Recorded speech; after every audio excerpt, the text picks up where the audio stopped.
बिस्मिल्लाहिर्रहमानिर्रहीम। आज की इस वीडियो में बात करेंगे कि वो कौन से मुहरकात थे जिन्होंने भारतीय फौजियों को इतनी जुर्रत दी कि वो लद्दाख में पेंगोंग साओ की चोटियों पर चढ़कर अपना कैंप लगाएं और चाइना के साथ तयशुदा मुआहदे की खिलाफ वर्जी करें। मैं आपको इस ऑपरेशन की तमाम चीज़ें बताऊंगा कि कितने भारतीय फौजी इस ऑपरेशन में शामिल थे, कौन कौन सा हथियार शामिल किया गया और इस्तेमाल हुआ, और जब भारतीय फौज चोटी पर पहुंची तो उसको किस सूरत हाल का सामना करना पड़ा, और बहुत कुछ मैं आपको इस वीडियो में आज बता रहा हूँ। लेकिन इससे पहले ज़रूरी है कि वो तमाम मुहरकात आपको पता हो जो इस ऑपरेशन की वजह बने। भारत के बारे में मशहूर है कि चाइना से 1962 में मार खाने के बाद आज तक खौफजदा है। जब चाइना और भारत का तनाज़ा शुरू हुआ तो 3 जुलाई को नरेंद्र मोदी अचानक लेह पहुंच गया। वहाँ पे chief of defence staff, northern commander और भारतीय आर्मी चीफ ने मोदी का इस्तकबाल किया, जबकि 14 कोर के commander lieutenant general Harinder Singh जो ऑपरेशन सतह पे लद्दाख के दिफा के जिम्मेदार हैं वो भी वहाँ पे मौजूद थे। 20 फौजियों की हलाकत के बाद पूरा भारत सदमे से निढाल था और मोदी को सुनना चाहता था, और सबके जहन में 1962 वाला सीन चल रहा था जब भारतीय सेना ने अपने मोर्चे और सामान छोड़कर भाग गई थी। और दूसरी तरफ चाइना बहुत ही जारहाना और खौफनाक साबित हुआ। उसने 4th मॉडर्नाइज्ड डिवीज़न और 6th मैकेनाइज्ड डिवीज़न के 20,000 फौजियों के साथ light tank, rockets, heavy artillery के साथ आगे बढ़ा दिया जो भारत के अंदर तक मारने की सलाहियत रखते थे, और भारत को उन्होंने ख्वाब खरगोश की नींद सोते में दबोच लिया। निमू पहुंचने के फ़ौरन बाद ही मोदी को जनरल्स ने ब्रीफ किया। लेफ्टिनेंट जनरल हरिंदर सिंह ने मोदी को बताया कि चाइनीज़ फ़ौज ने क्या कार्रवाई की और आगे क्या कर सकता है, जिससे मोदी ने अपने जनरल्स को कहा कि मुझे ये बताएं भारतीय फ़ौज क्या करेगी और क्या कर सकती है। इसके बाद मोदी ने वहाँ मौजूद फौजियों से खिताब किया और चाइना का नाम लिए बगैर बढ़ के मारी, जैसे मोदी का कहना था कि बहादुर दिल अपने हथियारों की ताकत से मादरे वतन की हिफाजत करता है। ये सरजमीन बहादुरों के लिए है, इसकी दफ़ा और सलामती के लिए हमारी मदद, ताकत और अज़म हिमालय की तरह बुलंद है। कमज़ोर अमन का आगाज़ नहीं कर सकते, बहादुरी अमन की एक शर्त है। दिफाई मारीन का तो ख्याल है कि यह पैगाम भारतीय फौज के जनरल्स को दिया गया था कि मोदी चाइना को इंगेज करने के लिए किसी भी बड़ी हिमाकत कर सकता है। मोदी ने 29 और 30 अगस्त की रात भारतीय फौज के एक्शन का इशारा 2 महीने पहले दे दिया था, और इससे पहले आप भारतीय फौज की चुस्ती का अंदाज़ा लगा लें कि उन्हें ये एक्शन लेने और इसके मुज़म्मरात को समझने में 60 दिन लग गए, क्योंकि मोदी इस मामले को कभी भी इस तरह ख़त्म तो नहीं करना चाहता था। इसे अपने वोट बैंक को दिखाने और नारे मारने के लिए एक ऐसे वाक़े की ज़रूरत है जिसकी बुनियाद पर मोदी की पार्टी दोबारा इलेक्शन में जा सके, वरना ये इसकी सियासी मौत है। अब आप समझ लें कि जैसा ईरान ने जनरल सुलेमानी की शहादत का बदला लिया, वही काम मोदी भी करना चाहता था। मोदी को इस बात से गरज नहीं है कि चाइना पहले ही भारत के 1000 मुरब्बा किलोमीटर पर गुज़िश्ता 5 दहाइयों में कब्जा कर चुका है।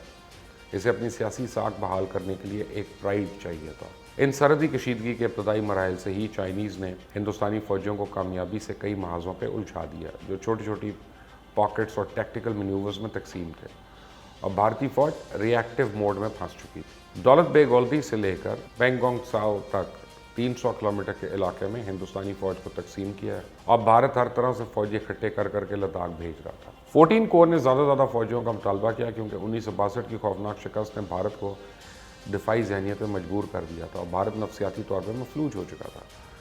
पूरी दुनिया से जो असला मिला इसने खरीदना शुरू कर दिया, दुनिया में सबसे बड़ा डिफेंस इंपोर्टर बन गया। भारतीय फौज तो इस हद तक मफलूज हो चुकी है कि वो छोटी मोटी चाइनीज़ दरअंदाजी और कब्जे को रिपोर्ट करना भी गवारा नहीं करते।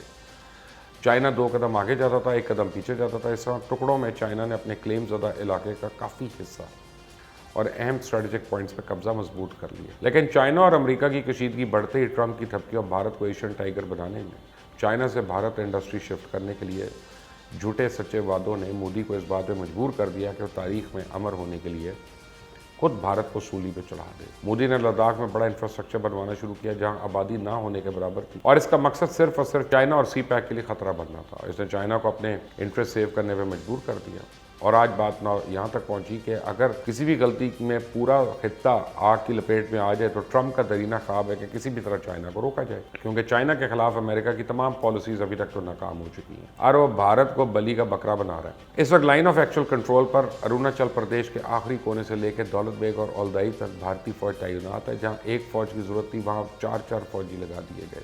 इजाफी डिविजन्स मुतहरिक कर दी गई हैं। चाइना की तरफ से किसी फ़िज़ाई सरप्राइज़ के डर से 24 घंटे हिंदुस्तानी फ़िज़ाइया ایک اذیت میں مبتلا ہے۔ بھارت نے رافیل سے لے کر برہموس کروز میزائل تک جو اسلحہ تھا چائنا کی سرحد پر پہنچا دیا، جبکہ سمندر میں بھارتی نیوی بھی الرٹ ہے۔ عالمی حمایت بھارت کے لیے فوری ایکٹیو ہو گئی۔ امریکہ سمیت کئی ملکوں کے بحری جہاز بھارت کی نیوی کے ساتھ ایکسرسائز کرنے پہنچ گئے۔ ایسا لگ رہا تھا بکرے کو ذبح کرنے سے پہلے چارہ دیا جا رہا ہے، پانی پلایا جا رہا ہے۔ اور اس وقت مودی آگے بڑھ کے اس لیے کھیل رہا ہے کہ اسے پورا یقین ہے کہ چائنا امریکہ سے نہ برداشت نہ، اور اس کی بڑکوں پر چائنا کی طرف سے ابھی شاید شدید رد عمل نہ آئے۔ مذاکرات کے دور چلے، چائنا نے انکار کر دیا۔ ہندوستانی اسٹیبلشمنٹ کی بے بسی بھی ناکام۔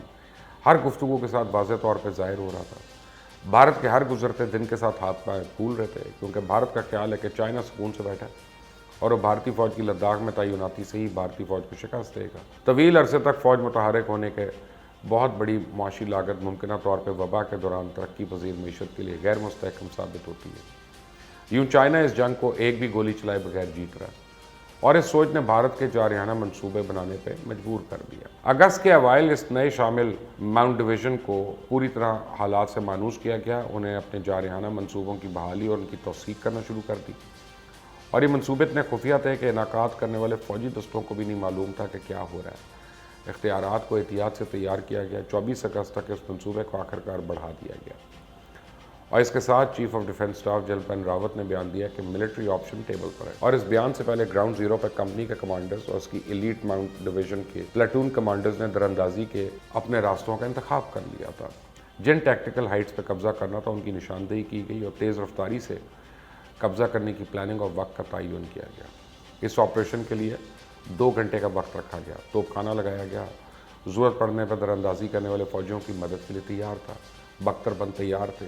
بھارتی فوج کا پورا منصوبہ تھا کہ اگر چائنیز فوج نے چوشل کی طرف بڑھنے کی کوشش کی تو ایگریمنٹ کی خلاف ورزی کرتے ہوئے گولہ باری کی جائے گی۔ ایئر ڈیفنس کے دستے بھی کندھے سے چلنے والے اینٹی ایئر کرافٹ اگلا میزائلز کے ساتھ تعینات تھے، جو نیٹ ورک اور ہم آہنگی رکھنے والے کسی بھی چائنیز طیارے کو پیش قدمی کرنے والے بھارتی فوج پہ گولہ باری سے روکنے کے لیے تیار تھے۔ چائنا کے پاس ان کی میکنائزڈ کامبیٹ ڈویژن مولڈو کے قریب اسپینگور میں واقع تھی، اور ان کے پاس 33 T-15 لائٹ ٹینک ہیں جو اس اونچائی والے خطے میں جنگ لڑنے کے لیے بنائے گئے ہیں۔ بھارتی فوجوں کو کارروائی کے لیے پوری طرح تیار کیا گیا، ہنگامی حالات کو دیکھ بھال اور مشق کی گئی، اور اس کا مقصد پینگور بول تھا جو پیانگانگ کے جنوب میں اور چوشول کے مشرق میں واقع تھا۔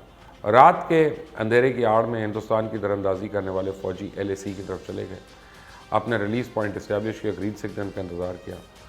کچھ دستے تیز نقل و حرکت کرنے والی گاڑیوں پہ سوار تھے اور سیدھے آبجیکٹو تک پہنچ گئے، جو ریکن تھا۔ اس کے ساتھ 3 کلومیٹر کی رج لائن تھی۔ اسپیشل فرنٹیئر پوسٹ کے تبتی فوجیوں کی ماؤنٹ ڈویژن اہم پہاڑی مقامات پہ قابض ہو گئی، اور فجر کے وقفے سے پہلے ایک مکمل انفینٹری بریگیڈ جس میں 2000 زیادہ فوجی شامل تھے، انہوں نے اسپنگر بول کی نگرانی کی۔ ہندوستانی فوج کو دیکھتے ہی چائنیز فوج نے پیش قدمی کی۔ بھارتی فوج کی وارننگ کی پرواہ کیے بغیر چائنیز دستے آگے بڑھتے گئے، اور اس دوران بھارتی فوج نے ہوائی فائرنگ بھی کی۔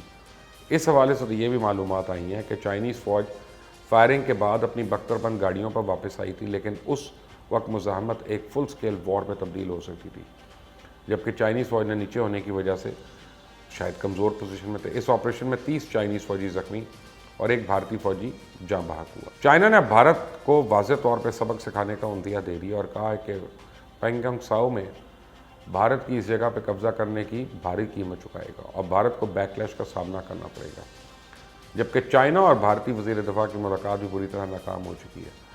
چائنا کی طرف سے جواب آ چکا ہے کہ چائنا اپنی زمین پر 1 انچ بھی قبضہ نہیں کرنے دے گا، اور اس وقت بھارت نے بال چائنا کے کورٹ میں ڈال دی ہے، اور چائنا ایک بڑے جوابی حملے کی یقیناً تیاری کر رہا ہے، اور اس بات کے قوی امکانات ہے کہ ایک دن آپ سو کر اٹھیں گے اور ایک بری خبر یا بڑی خبر آپ کا انتظار کر رہی ہوگی، ڈیپینڈ آپ کس سائٹ میں بارڈر کی۔ اس چینل کو سبسکرائب کریے گا، بیل آئیکن کو پریس کریے گا۔ انٹل دی نیکسٹ ٹائم، اللہ حافظ۔